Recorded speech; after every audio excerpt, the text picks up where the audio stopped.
إبراهيم إنه كان صديقا نبيا صدق الله العظيم وبلغنا رسوله النبي الأمين المتين الكريم ونحن على ذلك لمن الشاهدين والشاكرين والذاكرين والحامدين والحمد لله رب العالمين. میرے آقا کے دیوانوں، شمع رسالت کے پروانوں، اولیاء اور امت کے جانثاروں، آئیے ہم اور آپ مل کر اس بھیک دینے والے آقا جو سبل السلام کا مرشد اعظم ہے، مظلوموں کا چارگر ہے، شکستہ دلوں کا کارساز ہے، روحانی کرب و اضطراب کا مسیحا ہے، دن جس کے در دولت اور رومی غلام ہے، رات جس کے آستانہ عرش نساء کی حبسی کنیز ہے، عرش و فرش پر جس کی امامت کا پرچم لہرایا جاتا ہے، عشق و مستی کی نگاہ میں جس کی مدح و ثنا کی جاتی ہے، اسی آقا کی بارگاہ بے کسمنہ میں عقیدت اور محبت کا ثبوت دیتے ہوئے بارگاہ رسالت میں درود سلام کا نذرانہ پیش کرے اور پڑھیں اللہم صلی علی سیدنا مولانا محمد وعلی آل محمد کما تحب و ترضى بأن تصلوا علیہ صلاۃ و سلام علیک یا رسول اللہ صلی اللہ تعالی علیہ وسلم.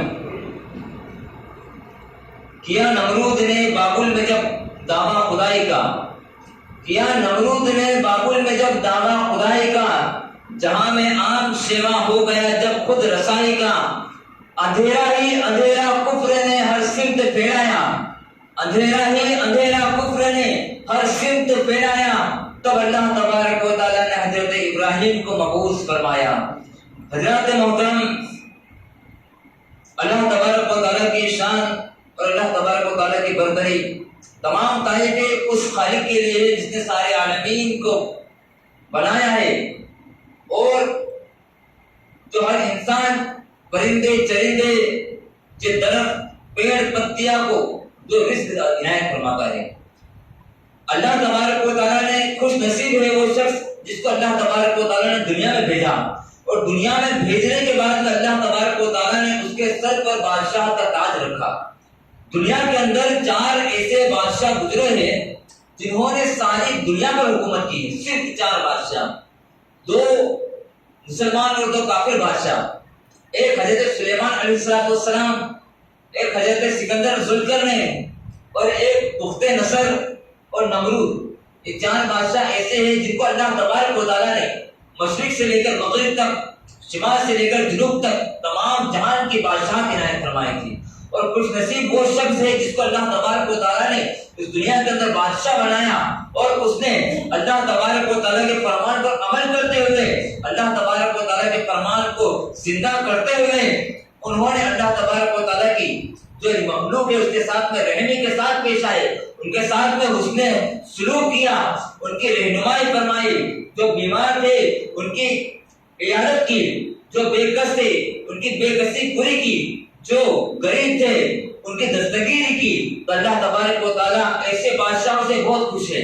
لیکن بدبخت ہے وہ شخص جس کو اللہ تبارک و تعالیٰ نے بادشاہت عنایت کی اور انہوں نے ظلم کیا اور لوگوں پر ظلم اور تشدد کرتے رہے لوگوں کو، اور خود اپنے آپ کو رب کا کہنے لگے. اللہ تبارک و تعالیٰ ایسے شخص پر لعنت کرتا ہے. حضرات محترم، تو نمرود ایک ایسا بادشاہ تھا کہ جس نے ساری دنیا پر حکومت کی تھی، اور وہ اپنے آپ کو رب کہنے لگا، اور لوگوں سے وہ کہنے لگا کہ آؤ میں تمہارا خدا ہوں، میرے سامنے سجدہ کیا کرو. ایک دن وہ تخت پر بیٹھا ہوا تھا، اس کا چہرہ غمگین تھا، وہ پریشان حال تھا اور پریشانی میں ڈوبا ہوا تھا. اس کے یہاں پر جو درباری لوگ تھے، زیادہ تر کاہن اور نجومی لوگ اس کے دربار میں بیٹھا کرتے تھے. جب ان نجومیوں نے اور کاہنوں نے جب بادشاہ نمرود کا چہرہ دیکھا کہ آج اترا ہوا ہے اور بہت پریشان نظر آ رہا ہے، تو پوچھا کہ اے بادشاہ سلامت، آج کیا وجہ ہے کہ آپ کا چہرہ اترا ہوا ہے؟ ان کاہنوں نے کہا، نجومیوں نے کہا.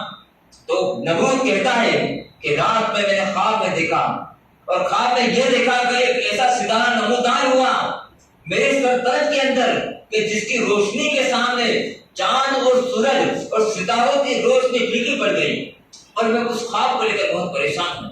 جب نجومیوں نے اور کاہن جو خواب کی تعبیر بتانے والے تھے، انہوں نے جب یہ خواب سنا تو نمرود سے کہا کہ اے نمرود، تیری سلطنت میں ایک ایسا بچہ پیدا ہونے والا ہے جو تیری سلطنت کو برباد کر کے رکھ دے گا اور ایک نیا دین لے کر آئے گا، دین حنیفہ لے کر آئے گا۔ جب یہ بات نمرود نے سنی تو اعلان کر دیا کہ آج سے جو بچہ پیدا ہوگا اس کو قتل کر دیا جائے گا۔ اس نے اعلان کر دیا کہ عورتیں مردوں سے دور رہیں گی، جو حاملہ عورتیں رہتی تھی ان کو لے جا کر ایک جگہ رکھتا، جیسے ہی بچہ پیدا ہوتا اس کو قتل کر دیتا۔ وہ قتل کرتا چلا گیا، ہزاروں بچے کو قتل کرتا چلا گیا، لیکن اللہ تبارک و تعالیٰ کو کچھ اور ہی منظور تھا۔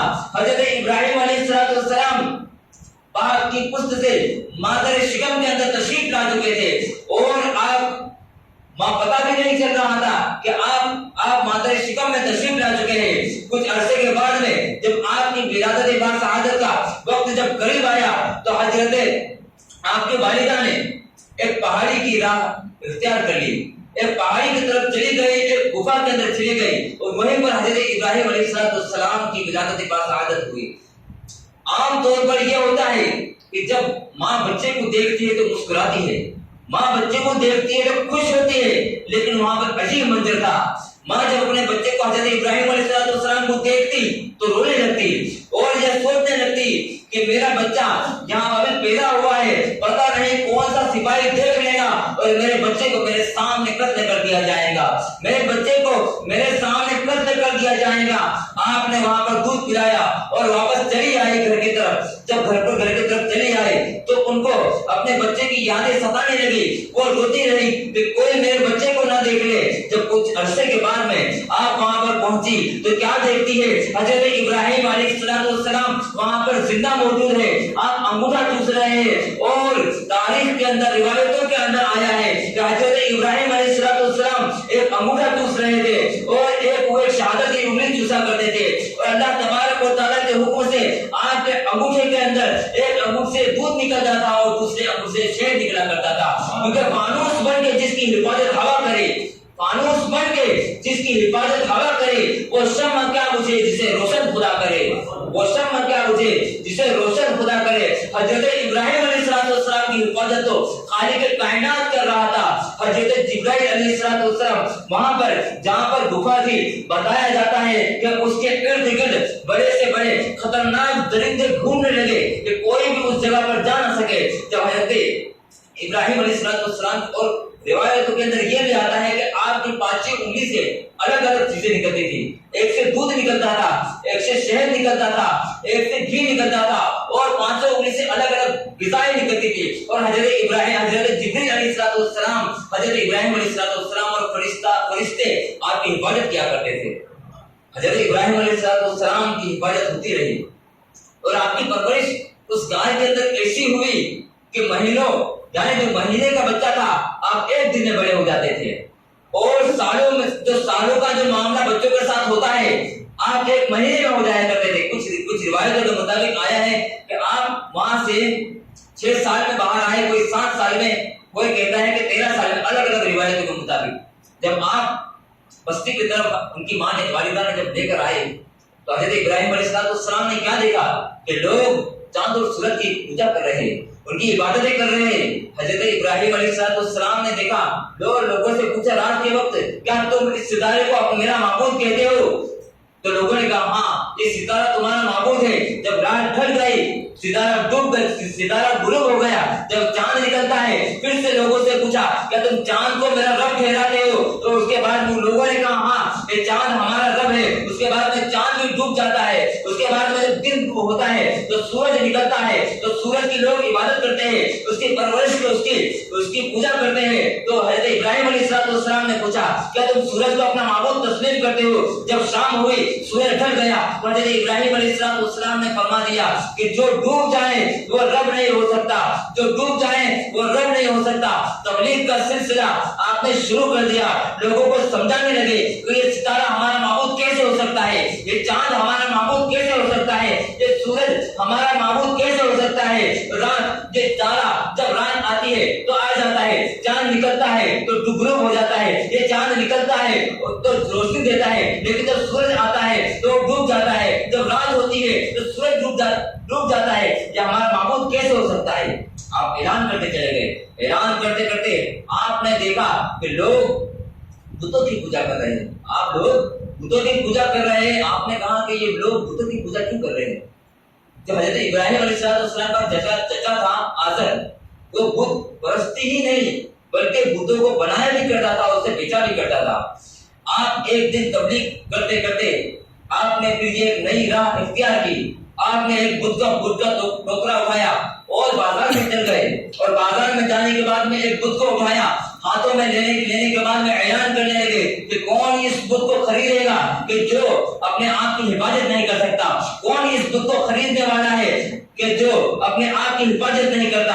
آپ نے اس کو اٹھا کر پانی کے اندر اس کو ڈبا دیا اور کہنے لگا کہ پانی پی، لیکن وہ پانی پینے کو تیار نہیں تھا۔ پھر آپ نے اعلان کیا کہ جب یہ اپنے آپ کی حفاظت نہیں کر سکتا، یہ تمہاری حفاظت کیا کرے گا؟ لوگوں نے جب یہ دیکھا تو لوگوں نے آپ سے دشمنی اختیار کر لی، آپ سے عداوت کر لی۔ جب آپ کے چچا آزر کو ایک بات معلوم ہوئی تو وہ کہنے لگا اے ابراہیم علیہ السلام، تم ہمارے بتوں کی بے عزتی مت کرو ورنہ آپ نقصان اٹھاؤ گے۔ یہ کہنے کے بعد میں اس کے بعد حضرت ابراہیم علیہ السلام گھر پر تشریف لے جاتے ہیں۔ جب لوگ ان کو کہتے ہیں کہ ہمارے بتوں کے ساتھ میں غلط مت کیا کرو، تو حضرت ابراہیم نے کہا کہ ایک دن ایسا ضرور آئے گا کہ میں تمہارے بتوں کی خبر ضرور دوں گا۔ اس کے بعد میں یہ ہوتا ہے کہ سال کے اندر بابل کے اندر ایک میلہ ہوا کرتا ہے، میلہ ہوتا ہے، اس وقت سارا کا سارا گاؤں میلے میں چلا جاتا ہے۔ حضرت ابراہیم کو کہا گیا کہ چلو تم بھی میلے میں چلو۔ حضرت ابراہیم علیہ السلام عرض کرتے ہیں کہ مجھے کچھ کام ہے، میں میلے میں بعد میں آؤں گا۔ حضرت ابراہیم علیہ السلام وہیں پر رک جاتے ہیں۔ آپ بت خانے میں جاتے ہیں اور بت خانے میں جا کر کیا دیکھتے ہیں کہ بت وہاں پر بڑے ہوئے ہیں، بڑے سے بڑا بت بنا ہوا ہے، اور ان بتوں کے سامنے طرح طرح کے میوے رکھے ہوئے ہیں، کھانے کے سامان رکھے ہوئے۔ آپ وہاں پر جا کر اعلان کرتے ہیں کہ اے بت، یہ تمہارے سامنے تازہ میوے رکھے ہوئے ہیں، تم کھاتے کیوں نہیں؟ تم بولتے کیوں نہیں؟ حضرت ابراہیم علیہ السلام نے ایک کلاڑا لیا، اور کلاڑا لینے کے بعد میں کسی کے ہاتھ توڑ دیے، کسی کے پیر توڑ دیے، کسی کا منہ توڑ دیا، اور سارے کے سارے بت خانے کو ادھر کر کے رکھ دیا، اور جو سب سے بڑا بت تھا اس کے کاندھے پر کلاڑی رکھی اور گھر پر چلے گئے۔ جب سب کے سب لوگ میلے سے واپس آتے ہیں، بت خانے میں جاتے ہیں، تو کیا دیکھتے ہیں کہ بت کا جو ماحول ہے ادھر ہو گیا ہے، سب ٹوٹ کر گرے ہوئے ہیں۔ تو لوگ کہنے لگے کہ یہ کام کس نے کیا ہوگا؟ کسی نے بتایا کہ ہم نے حضرت ابراہیم کو یہ کہتے ہوئے سنا تھا کہ وہ ہمارے بتوں کی خبر لینے والے تھے، شاید انہوں نے ہی یہ کام کیا ہوگا۔ حضرت ابراہیم کو بلایا جاتا ہے، سب لوگ جمع ہو جاتے ہیں۔ جب سب لوگ جمع ہو جاتے ہیں تو حضرت ابراہیم علیہ السلام کہتے ہیں کہ مجھے تبلیغ کا بہت انمول موقع ملا ہے۔ جب وہاں پر آپ جاتے ہیں، لوگ پوچھتے ہیں کہ تم نے ہمارے بتوں کے ساتھ میں کیا حال کیا ہے؟ تو حضرت ابراہیم کہتے ہیں میں نے کہاں کیا، یہ بڑا بت رکھا ہوا ہے اور اس کے جو کاندھے پر کلاڑی رکھی ہوئی ہے، شاید کسی نے سب کو توڑا ہوگا۔ سب لوگ یہ بات سن کر کسی سے پوچھ لیجئے کہ اس نے سب کیا ہوگا۔ سب جب حضرت ابراہیم علیہ السلام کی یہ بات لوگوں نے سنی تو ان کے پاس میں کوئی جواب نہیں رہا۔ وہ سوچنے لگے کہ یہ بت کیسے بول سکتا ہے، یہ کیسے توڑ سکتا ہے، اور جب یہ بات ہو گئی ان کے پاس کوئی جواب نہیں تھا کہ دھیرے دھیرے یہ بات نمرود تک پہنچ گئی، اور نمرود تک یہ بات پہنچ گئی کہ سلطنت کے اندر ایک شخص حضرت ابراہیم علیہ السلام ایسا ہے جو ہمارے بتوں کی بے عزتی کرتا ہے اور نمرود کو بھی خدا نہیں مانتا۔ تو نمرود نے حضرت ابراہیم علیہ السلام کو بلایا۔ حضرت ابراہیم علیہ السلام جب دربار میں جاتے ہیں اور کہنے لگتے ہیں کہ کیا کام سے بلایا ہے، تو نمرود کہتا ہے کہ میں نے سنا ہے کہ تم بتوں کی بے عزتی کرتے ہو اور ان کو معبود نہیں تسلیم کرتے، اور میں تمہارا خدا ہوں، تم مجھے بھی معبود نہیں مانتے۔ حضرت ابراہیم علیہ السلام نے اپنا سر اٹھایا اور کہنے لگے تو انسان ہے جیسا میری طرح تو بھی انسان ہے، تو خدا کیسے ہو سکتا ہے؟ اور یہ بت تو تمہارے ہاتھ سے بنے ہوئے ہیں، یہ تمہارے خدا کیسے ہو سکتے ہیں؟ حضرت ابراہیم علیہ السلام نے نمرود سے کہا کہ میرا رب تو وہ ہے جو زندگی دیتا ہے اور مارتا ہے، میرا رب تو وہ ہے جو زندگی دیتا ہے اور مارتا ہے۔ تو نمرود نے سوچا کہ شاید، کہنے لگا کہ یہ کام تو میں نہیں کر سکتا ہوں۔ اس نے 2 قیدیوں کو بلایا، ایک کو قتل کر دیا اور ایک کو رہا کر دیا، اور کہنے لگا کہ ایک شخص جس کو میں نے رہا کر دیا ہے اس کو قتل کی سزا دینے والی تھی، اور جس کو میں نے رہا کر دیا ہے اس کو قتل کی سزا ہونے والی تھی، اور جس کو میں نے قتل کیا ہے اس کو رہا کرنے والا تھا۔ حضرت ابراہیم علیہ السلام سمجھ گئے کہ زندگی اور موت کے فلسفے کو نہیں جانتا ہے۔ حضرت ابراہیم علیہ السلام نے اپنی دلیل کو بدلا اور کہا کہ میرا رب وہ ہے جو مشرق سے سورج نکالتا ہے اور مغرب میں ڈباتا ہے، اگر دو خدا ہے تو مغرب سے نکال اور مشرق میں ڈبا کے دکھا۔ جب اتنا کہنا تھا کہ وہ نمرود لاجواب ہو گیا، سارے کے سارے لوگوں کے سامنے اس کی گردنیں جھک گئی، کاہنوں کی گردنیں جھک گئی، نمرود اور سارے درباریوں کے لاجواب ہو گئے، اور وہ سوچنے لگے اور سازشیں کرنے لگے کہ اب کیا کیا جائے۔ تو لوگوں نے یہ مشورہ دیا، شیطان آیا اور شیطان نے نمرود کو یہ مشورہ دیا کہ ایک کام کرو، حضرت ابراہیم علیہ السلام کو ختم کر دو، تاکہ اس سلطنت کے اندر کوئی ایسا شخص باقی ہی نہیں رہے گا کہ جو ہمارے معبودوں کو گالی دے گا اور جو تمہارے خلاف بولے گا۔ شیطان نے مشورہ دیتے چلے گئے، آخرکار اس مشورے پر آئے کہ حضرت ابراہیم علیہ السلام کو آتش کدہ میں ڈال کر جلا دیا جائے۔ اس نے اعلان کر دیا کہ آتش کدہ تیار کیا جائے، ایک 30 ہاتھ لمبا، 30 گز لمبا یا 40 گز لمبا آتش کدہ بنایا گیا، اور اس کے اندر سب لوگوں کی یہ ڈیوٹی رکھ دی گئی کہ ہر روز انسان جنگلوں میں جاتے، لکڑیاں کاٹ کے لاتے اور اس آتش کدے کے اندر ڈال دیا کرتے تھے۔ کئی دن تک یہ سلسلہ چلتا رہا، لوگ اس آتش کدے سے منتیں مانگتے رہے کہ ایسا ہوگا تو میں ایسا کروں گی، ایسا ہوگا تو ویسا کروں گی۔ آخرکار جب حضرت ابراہیم علیہ السلام کو جب ڈالنے کی باری آئی، آگ کو بھڑکایا گیا۔ بتایا جاتا ہے کہ اتنی بھیانک آگ لگی ہوئی تھی کہ اگر کوئی پرندہ آسمان سے بھی گزرتا تو وہ جل کر راکھ ہو جایا کرتا تھا، ایسی آگ اس میں بھڑکائی گئی۔ حضرت ابراہیم علیہ السلام کو پھینکنے کی باری آئی تو اس آگ کے قریب جائے تو جائے کیسے؟ شیطان نے مشورہ دیا کہ گھپن بنایا جائے، وہ پھینکا جاتا ہے نا گھپن، وہ بنایا جائے، اس میں رکھ کر حضرت ابراہیم علیہ السلام کو آگ میں پھینکا جائے۔ جب یہ مشورہ تیار ہو گیا تو ادھر آسمان سے چیخیں بلند ہونے لگی، فرشتے رب العزت کی بارگاہ میں عرض کرنے لگے، مولا اس دنیا کے اندر صرف حضرت ابراہیم علیہ السلام تیرے نام لینے والے ہیں، اگر ان کو کچھ ہو گیا تو تیری وحدانیت کا ذکر کون کرے گا، تجھے یاد کون کرے گا۔ حضرت ابراہیم علیہ السلام کی مدد کے لیے پانی کا فرشتہ بارگاہ خداوندی میں جاتا ہے اور عرض کرتا ہے، مولا مجھے اجازت دے کہ میں حضرت ابراہیم علیہ السلام کی مدد کر سکوں۔ پانی کا فرشتہ آتا ہے اور عرض کرتا ہے، اے ابراہیم علیہ السلام اگر آپ اجازت دے تو میں اتنا پانی برساؤں کہ یہ آگ کو ٹھنڈی کر دو۔ ہوا کا فرشتہ آتا ہے اور کہتا ہے کہ اگر آپ اجازت دے تو میں ایسی ہوا چلاؤں کہ ساری کے ساری آگ کو اڑا کر لے جاؤ۔ حضرت ابراہیم علیہ السلام عرض کرتے ہیں کہ نہیں کہ جانتا ہے وہ میرا رب جلیل، جانتا ہے وہ میرا رب جلیل کہ آگ میں پڑتا ہے اب اس کا خلیل، اور بے خطر کود پڑا آتش نمرود میں عشق، عقل تھی محوے تماشے لبے بام آوے۔ حضرت ابراہیم علیہ السلام کی بارگاہ میں حضرت جبریل علیہ السلام آتے ہیں اور عرض کرتے ہیں کہ اے ابراہیم علیہ السلام بتاؤ تمہاری کیا حاجت ہے، میں اس جگہ سے آتا ہوں جہاں پر کوئی نہیں جا سکتا، میں اس جگہ سے آتا ہوں جہاں پر کوئی نہیں جا سکتا۔ حضرت ابراہیم علیہ السلام عرض کرتے ہیں، اے جبرائیل علیہ السلام مجھے میرا رب ہی کافی ہے، مجھے میرا رب ہی کافی ہے۔ اور اس کے بعد میں حضرت ابراہیم علیہ السلام کو گوفن میں ڈال کر آگ میں پھینک دیا جاتا ہے۔ ادھر اللہ تبارک و تعالیٰ اعلان فرما دیتا ہے، قل یا نار کونی بردا و سلاما علی ابراہیم، اے آگ تو حضرت ابراہیم علیہ السلام پر ٹھنڈی اور سلامتی والی ہو جا۔ اور آگ جیسے ہی آگ میں گئے وہ آگ گلزار بن چکی تھی، وہ آگ اللہ تبارک و تعالیٰ نے گلستہ بنا دیا تھا۔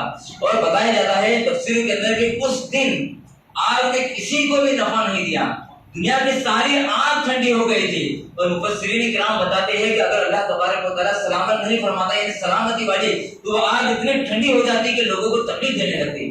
اور اللہ تبارک و تعالیٰ نے علی ابراہیم فرمایا کہ صرف حضرت ابراہیم علیہ السلام پر ٹھنڈی ہو جا تو صرف حضرت ابراہیم علیہ السلام کے لیے گلزار بن سکے۔ اسی لیے تو قلندر لاہوری کہتے ہیں کہ آج بھی ہو ابراہیم سا ایمان پیدا، آج بھی ہو ابراہیم سا ایمان پیدا تو آگ کر سکتی ہے انداز گلستہ پیدا، آگ کر سکتی ہے انداز گلستہ پیدا۔ حضرت محترم انشاءاللہ آئندہ جمعہ کو حضرت ابراہیم علیہ السلام آگ میں گئے تو پھر کیا ہوا، آگ میں کیا منظر پیش آئے اور کیا معاملات آئے، انشاءاللہ کہنے کی کوشش کروں گا۔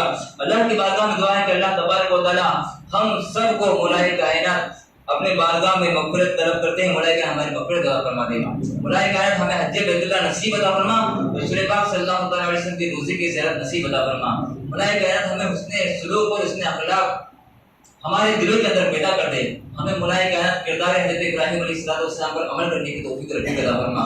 مولائے کائنات میرے کہنے میں اور آپ کو سننے میں اگر کسی قسم کی لغزش اور خطا ہو گئی مولا تو اپنے فضل سے معاف عطا فرما۔